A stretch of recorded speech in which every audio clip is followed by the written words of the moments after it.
Earlier this year, we made a single lifestyle change that significantly impacted our progress to financial independence. And I thought it was time that we finally update you on our progress to FI and answer the age-old question of whether we have reached financial independence, marking the point where we can officially retire, where we can stop working indefinitely and live off our investment income for the rest of our lives. You know, I think it's funny. A ton of people actually assume that because of our lifestyle and how we live our lives, we've already crossed this milestone.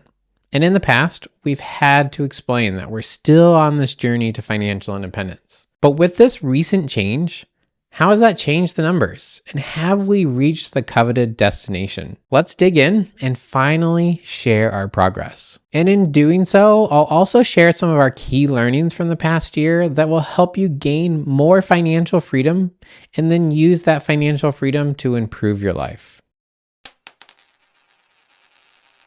So let's dive into the recent change that significantly impacted our financial independence journey. Earlier this year, we moved from the high cost of living area of Boston to a more affordable region in northern New Hampshire. This wasn't a decision we saw coming.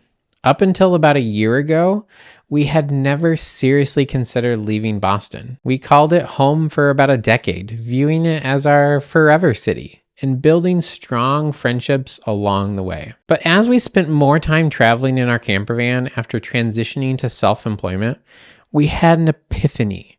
The activities that we truly loved, hiking, biking, paddleboarding, and even disc golfing, weren't easily accessible in the city. Every outdoor adventure required at least a 45-minute drive. Now, despite living in the heart of Boston with easy access to downtown attractions, we found ourselves rarely taking advantage of the city's offerings. And after returning from our fall trip in 2023, we began seriously exploring relocating. After much discussion, we narrowed our options to Vermont and New Hampshire. Both offer great access to outdoor activities, have minimal natural disasters, and are only a few hours away from our friends and community in Boston. Now, our casual house hunting led us to the perfect home in northern New Hampshire, one that checked all the boxes on our wish list. Now, this video isn't focused on our move, but we did create a list of all of the items that helped us narrow in on Vermont and New Hampshire.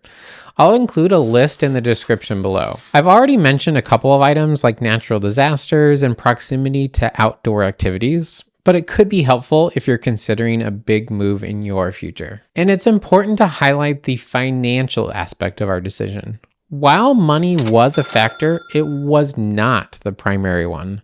We didn't start by asking, how can we save money? Instead, our main goal was to find a place we genuinely enjoy living in, without overemphasizing the financial impact. Ultimately, we wanted to make our home a destination of choice without breaking the bank. Now, that said, this move did have a significant financial impact. So how did it affect our journey to financial independence? So as I mentioned earlier, we transitioned from a high cost of living area to a more affordable one, particularly in terms of housing expenses. Now, at first glance, when you compare the two states, it might not actually reveal a stark difference. Both New Hampshire and Massachusetts rank in the top 10 for the highest median home prices according to Zillow. But when you zoom in on the local level, it tells a different story. We moved from Boston, where the median home price has skyrocketed to $950,000, to an area in northern New Hampshire where the nearby town median home price is nearly 1/3 of that at $325,000. Now, in our specific situation, we purchased our condo in 2014 for $430,000. And we sold it almost a decade later in March 2024 for $750,000, a $320,000 increase in value. Now, this substantial equity, plus what we had paid toward our mortgage, allowed us to buy our New Hampshire home outright. We discussed our decision to purchase our home without a mortgage in another video, and I'll link to that video in the description below if you're interested in learning more about this decision. By buying our new home with cash, we slashed our annual expenses by a whopping $20,000. Now, this makes a huge difference for two specific reasons. First, purely cash flow. It lowers our expenses and therefore it lowers the amount of income we need to generate to pay our bills in the short term. And from a long-term perspective, it also shortens our journey to financial independence. When you assume a safe withdrawal rate of 4%, as most do in the FIRE community, this means we need to accumulate $500,000 less to cover our lower living expenses with our investment income. When we lived in Boston, we spent about $60,000 to $65,000 per year. If you take the higher end of that, it means the FI number in the traditional sense would be about $1,625,000. This is the amount we'd need to have invested in the stock market to be able to sustain our lifestyle indefinitely. And now, after moving to New Hampshire, our costs dropped to about $40,000 to $45,000. This means that if we were to base the FI number on our current annual expenses, the FI number drops to about $1,125,000. What's remarkable is that we recently shared in another video that our investments have topped $1 million.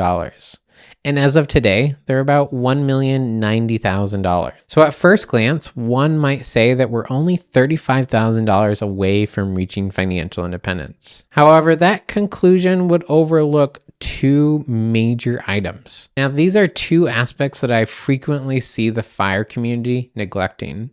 I want to discuss these because understanding them could help you avoid costly mistakes as you pursue financial independence. The first often overlooked item is the irregular or infrequent expenses.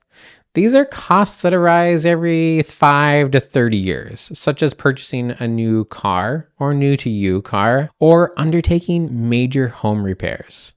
If you're basing your retirement expenses solely on your average spending over the last few years, you're likely neglecting these irregular expenses. We prefer using a sinking fund approach, regularly setting aside money for these big ticket items. In our early careers, we'd actually transfer funds to a separate account for these major purchases, and we'd assign a specific purchase for this money. Now, we take a more relaxed approach and we simply factor in an average amount for these irregular expenses into our calculations, without earmarking money in specific accounts for very specific purchases. For example, if you estimate that you spend $50,000 in major expenses over a 10-year period, you would simply add $5,000 per year to your annual budget to more accurately project your future needs. In our case, having just bought a home with planned renovations, we're estimating about $10,000 per year for these long-term expenses. This adjustment increases our annual expenses to about $55,000, and it pushes our financial independence number to $1,375,000. The upshot, we're now about 80% of the way to our FI goal, rather than the 50% we were estimating before moving to New Hampshire. In other words, our current investments could cover about 80% of our annual expenses if we started withdrawing 4% each year. So I'm sorry to disappoint, but we have not reached financial independence, but we are getting a lot closer. Even if we had reached FI though, there's one other crucial factor to consider. The other factor that you should consider is accessing funds for early retirement. Once you've calculated a more accurate financial independence number and timeline, you need to consider withdrawal strategies, specifically how to access funds for early retirement. It's one thing to reach your target investment number. It's another to have accessible funds to cover your expenses and manage your cash flow without jeopardizing your future. I discussed this in a recent video about our major investing regret. We simply didn't prioritize saving in a taxable brokerage account. And as a result, most of our investments are tied up in pre-tax accounts. So think traditional IRAs or 401ks, or Roth IRAs. While there are ways to access pre-tax funds before age 59 and a half, it often requires a bridge to cover expenses while navigating tax loopholes. We can use our Roth IRA funds to cover some of that, but I'm not confident it would fund 5 years of expenses if we opted for a Roth conversion ladder, for example. Unfortunately, even if we had reached our full financial independence number today, we wouldn't be able to retire because we lack a large enough buffer or a bridge account. To walk away from work entirely, we'll need to boost either our cash reserves or our taxable brokerage account. And the flexibility of a taxable brokerage account is incredible. It's often underrated in the financial independence community, but in my opinion, more people on the path to FI should consider investing here. Even though we're not there yet, I'm incredibly encouraged by the progress we've made toward FI while designing our ideal lives. And for those new to the channel, my wife and I completely stopped investing for retirement almost 2 years ago. We're prioritizing lifestyle flexibility and freedom over maximizing our earnings. We're currently self-employed, covering our expenses with revenue from our business, and we consider ourselves location independent, allowing us to travel for several months at a time in our converted camper van. We even bring our dog along with us. We've embraced what we call a coast-fi lifestyle. We front-loaded our investments and are letting investment growth carry us the rest of the way to financial independence. This allows us to coast to financial independence. Now, in my opinion, this is a much better path to financial independence. Everyone has to chart their own path to FI, but ours allows us to do work that is meaningful and enjoyable, while also giving us the flexibility that often comes with full financial independence. Even with downshifting our careers, we're still making remarkable progress towards our eventual financial independence. More importantly, we're closer to living the life we envision for ourselves when we reach our FI number. And that's why we don't obsess over our financial independence number. We'll check in and share our progress updates occasionally, but we believe there's a significant pitfall in focusing too much on your FI number. Now, if you're obsessed with your FI number, you need to watch this video to see why it's a huge mistake. And as always, thanks so much for watching and enjoy the journey.